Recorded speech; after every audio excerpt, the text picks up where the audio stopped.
Good morning class. Last day हमने आपको question number 3 कराया था। आज क्वेश्चन नंबर 4 करते हैं। इसमें एक नई चीज़ है, थोड़ा सा इसमें जीएसटी भी इंक्लूड है। When GST include in cash book, तब हम क्वेश्चंस को कैसे करते हैं, जीएसटी को कैसे एडजस्ट करते हैं, हम इसको देखेंगे। एंड प्लीज़ बहुत ही केयरफुली सुनिएगा, कोई प्रॉब्लम नहीं है। जीएसटी का चैप्टर आप लगा चुके हैं और सेम एंट्रियां यहाँ पर वही होती हैं, बस उनको ट्रांसफ़र करना पड़ता है। कैसे करते हैं हम देखते हैं एक बार। Question number 4, enter the following transactions in a single column cash book. सबसे पहले दे रखा 2016 में दिसंबर 1 कैश इन हैंड। ये ओपनिंग एंट्रियाँ होती हैं। हमने जनरल वाले चैप्टर में आपको बताया था, जब कभी भी कैश दे रखा होता है तो हम इसको बैलेंस में ट्रांसफ़र करते हैं। और हमने आपको ये लास्ट वीडियो में बताया था कि हमेशा कैश का डेबिट बैलेंस होता है, कभी भी कैश का क्रेडिट बैलेंस नहीं हो सकता। उसका रीज़न है कि जितनी हमारे पास रिसिप्ट्स होती हैं उससे ज़्यादा हमारा पेमेंट्स नहीं हो सकता। तो हम इसको डेबिट में ही ट्रांसफ़र कर देते हैं, टू बैलेंस टीडी करके। तो हमने देखिए सबसे पहले क्या किया, कैश बुक वही प्रोफार्मा बनाया आपका सेम 2016 दिसंबर 1 to balance c d, sorry c d जगह यहाँ पर बीडी कर लीजिए, ब्रॉट डाउन सीडी। तब जब बैलेंस हम निकालते हैं, सपोज जैसे इसके लास्ट में ये सीडी निकलेगा, ब्रॉट डाउन, हम बैलेंस को नीचे लेकर के आते हैं। यानी कि लास्ट कैश बुक जो बनी होगी, पहले कभी इन्होंने बनाई होगी, उसमें इनका बैलेंस था कितना 25,000, वो हमने ट्रांसफ़र कर दिया। अब नेक्स्ट ट्रांजेक्शन देखते हैं, कैश सेल्स CGST, सेंटर की जीएसटी है इसमें कितनी 6% एंड स्टेट की जीएसटी कितनी है SGST 6%। टोटल अमाउंट कितनी है आपका 40,000, यानी कि कैश में गुड्स को सोल्ड किया है कितने का 40,000 का। अब देखिए देखते हैं, जब हम कैश में सोल्ड करते हैं तो जब जीएसटी भी इंक्लूड होती है तो हमारी जो एंट्री होती है वो क्या एंट्री होती है, cash account debit to sales account to output CGST to output SGST। यानी कि अगर जीएसटी ना होती तो केवल इतनी एंट्री हो जाती है आपकी, cash account debit to sales account. और अगर आपकी सेल्स में या परचेज में जीएसटी भी इंक्लूड होती है तो आप जानते हैं कि जब सेल्स होता है तो आउटपुट जीएसटी आती है और जब परचेज होता है तो इनपुट जीएसटी आती है। आउटपुट जीएसटी को हम क्रेडिट करते हैं और इनपुट जीएसटी को हम डेबिट करते हैं। ये जीएसटी वाले चैप्टर में आपने सीखा। तो कैश अकाउंट यहाँ पर डेबिट है, हमने पहले भी बताया है, तो हम डेबिट में ही लिखेंगे, लेकिन इसका ठीक अपोजिट वाला, यानी कि to sales to output GST to output CGST to output SGST to output CGST। देख लीजिए डेट सेम ही रहेगी, दिसंबर 2 में टू सेल्स अकाउंट 40,000 का, to output CGST to output SGST, दोनों की डेट भी सेम है। और कितना जीएसटी थी इसमें 6% एंड 6%। तो 6% जब हम 40,000 का कैलकुलेट करेंगे तो कितना आ जाएगा आपका 2400, यानी कि 40,000 इंटू 6/100 जो करके निकालेंगे तो 6 4 जा 2400 आपकी जीएसटी आ जाएगी, जो हम दोनों में ट्रांसफ़र कर देंगे। ओके, नेक्स्ट ट्रांजेक्शन देखते हैं, received from X on behalf of by 4,000। Date है आपकी 4 दिसंबर में। अब देखिए इन्होंने रिसीव्ड किया है ऑन बिहाफ ऑफ बाई, तो जब कभी भी बाई से या किसी से कोई पैसा रिसीव्ड होता है तो यहाँ पर किसका रिसीव्ड है, क्या रिसीव्ड है, यहाँ पर कुछ भी इसके बारे में नहीं बताया जा सकता है। एक हो सकता है इसमें हिंट भी दे सकता है, तो खैर मैं इसमें हिंट है कि नहीं है मैं बता देता हूँ थोड़ा सा। देखिए received from x on behalf of by, यानी कि यक्स की जगह पर किससे रिसीव्ड हुआ है, बाई से। ठीक, अब इसको देखिए सही से पढ़ेंगे, received from cash on behalf of by, यानी कि रिसीव्ड एक्स किया है किसके बदले में, बाई के बदले में। लेकिन मेन जो अकाउंट किसका था, बाई का था। तो हम एंट्री जब करेंगे जर्नल की एंट्री, तो उसमें हम यक्स को ना दिखा करके किसको शो करेंगे, बाई का, क्योंकि एक्चुअल जो अकाउंट रियल में किसका था, बाई का था। तो बाई से जब रिसीव्ड होगा तो क्या एंट्री हो जाएगी, cash account debit two by.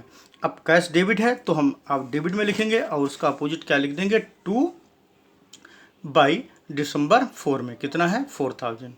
Next paid to Sompal discounts received. अब इसमें डिस्काउंट की एंट्री अभी नहीं करेंगे, हमने लास्ट वीडियो में भी बताया था आपको।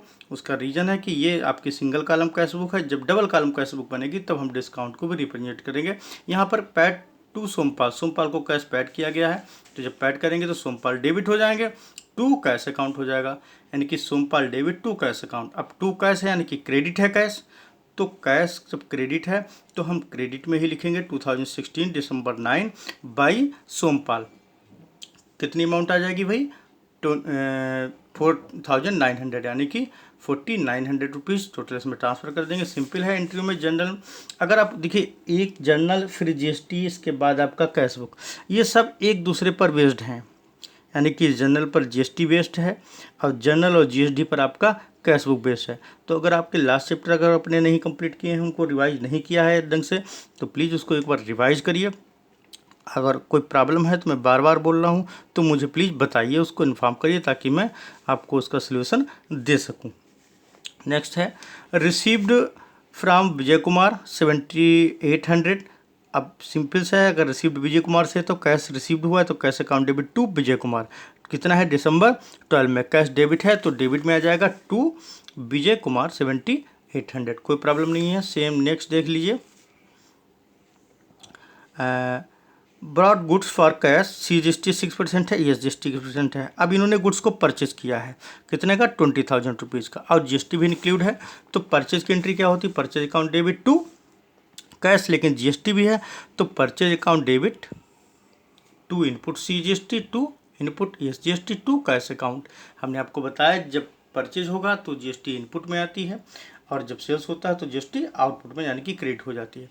तो जब हम कैश, यहाँ क्या है? क्रेडिट है, purchase account debit, input CGST account debit, input SGST account debit to cash account. CGST का मतलब है सेंट्रल GST और इनपुट GST का मतलब है स्टेट, यानी कि केंद्र और राज्य।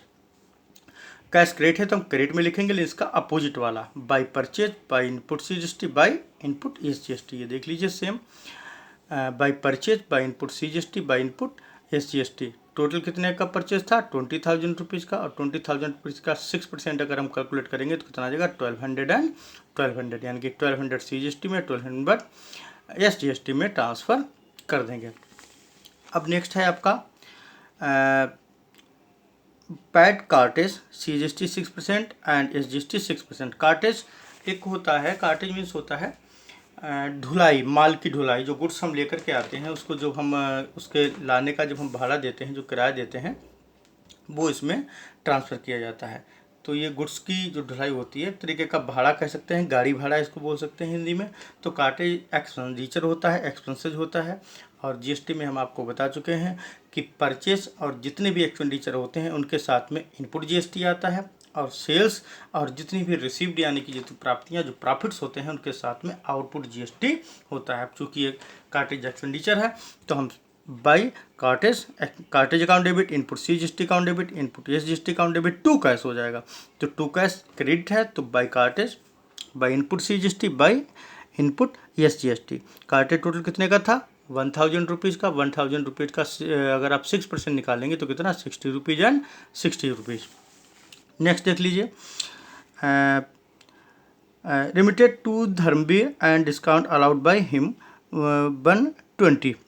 अब इन्होंने धर्मवीर को जो है कितने का? 1,880 रुपीज़ का एक तरीके का पेमेंट किया है, और उसको डिस्काउंट कितना अलाउड हुआ? 120। लेकिन डिस्काउंट से यहाँ पर कोई लेना देना नहीं है, हम आपको पहले भी बता चुके हैं। तो धर्मवीर को है तो धर्मवीर डेबिट टू कैश, तो बाई धर्मवीर 1,880 रुपीज़ ट्रांसफ़र कर देंगे। नेक्स्ट है आपका received M O from Mohan. M O means होता है मनी ऑर्डर।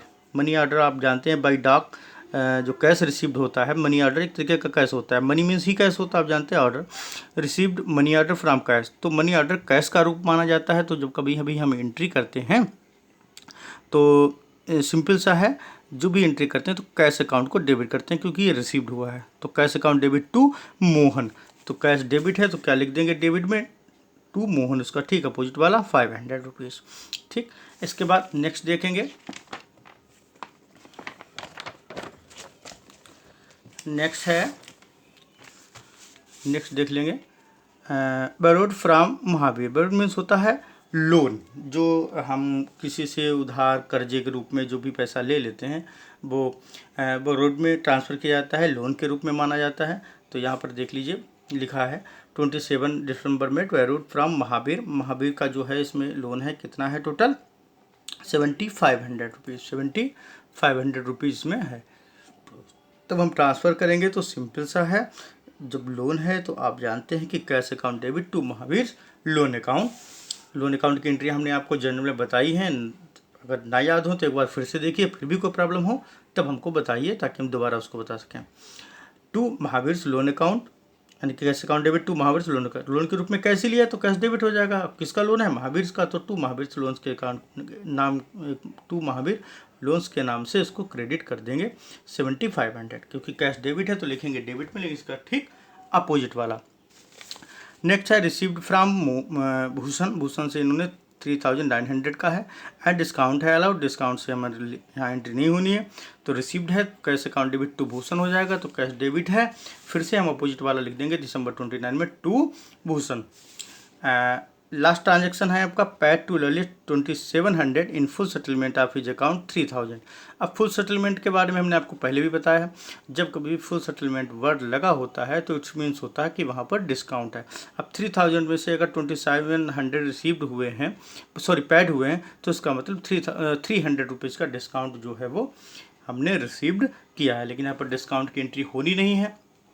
तो हमको केवल किससे मतलब है, जितना हमने ललित को पैड किया है, तो ललित को पैड हुआ है तो ललित रिसीवर हो गया, तो ललित को डेबिट कर देंगे, ललित डेबिट, और टू कैश, तो कैश क्रेडिट है तो क्रेडिट में लिखेंगे, क्या लिखेंगे, बाई ललित 2700। अब देखिए बैलेंस हमारा 60,500 आएगा, तो उसके लिए कल भी हमने आपको बताया था, फिर से एक बार बता देते हैं। पहले हम ये सारा डेबिट का टोटल कर लेते हैं, जो कि हमारा आएगा 93,500।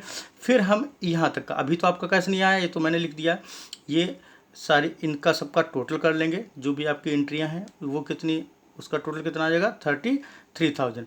अब हम डेबिट के टोटल में से क्रेडिट का टोटल लेस कर देंगे, तो हमारा डेबिट जो बैलेंस बचेगा वो कितना आ जाएगा 60,500, यानी कि 60,500 रुपये जो है हमारा बैलेंस आ जाएगा। कल भी हमने बताया था कि डेबिट की ज़्यादा है, डेबिट अबव है आपका किससे, क्रेडिट से, तो डेबिट का ज़्यादा माना जाएगा, कल भी बताया था। तो डेबिट का है तो बैलेंस ट्रांसफ़र करेंगे 6500, ये कौन सा बैलेंस है, डेबिट का बैलेंस है, यानी कि डेबिट का बैलेंस क्रेडिट में ट्रांसफ़र करते हैं, क्रेडिट का अगर कोई बैलेंस आता है तो वो डेबिट में ट्रांसफ़र करते हैं। अब फिर उसी बैलेंस को हम नेक्स्ट मंथ की फर्स्ट डेट में ट्रांसफ़र कर देते हैं टू बैलेंस बीडी के नाम से।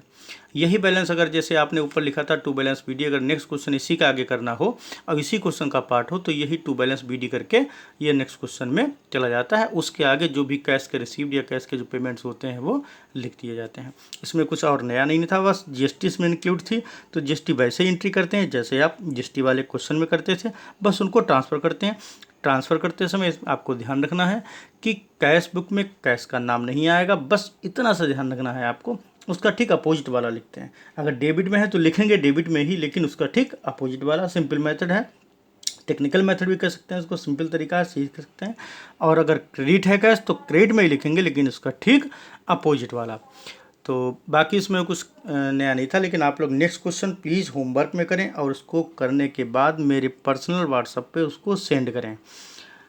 कोई प्रॉब्लम्स है तो हमसे पूछें, लेकिन प्लीज़ क्वेश्चंस को करिए, क्योंकि सारे क्वेश्चंस एक एक करके कराना, सिलेबस को भी देखना पड़ता है। तो आप लोग प्लीज़ होमवर्क करिए, अगर कोई प्रॉब्लम आती है तो हम उसको देखेंगे। कल हम आपको 2 कॉलम कैश बुक जो है वो हम आपको कल एक्सप्लेन करेंगे, समझाएंगे। Thank you.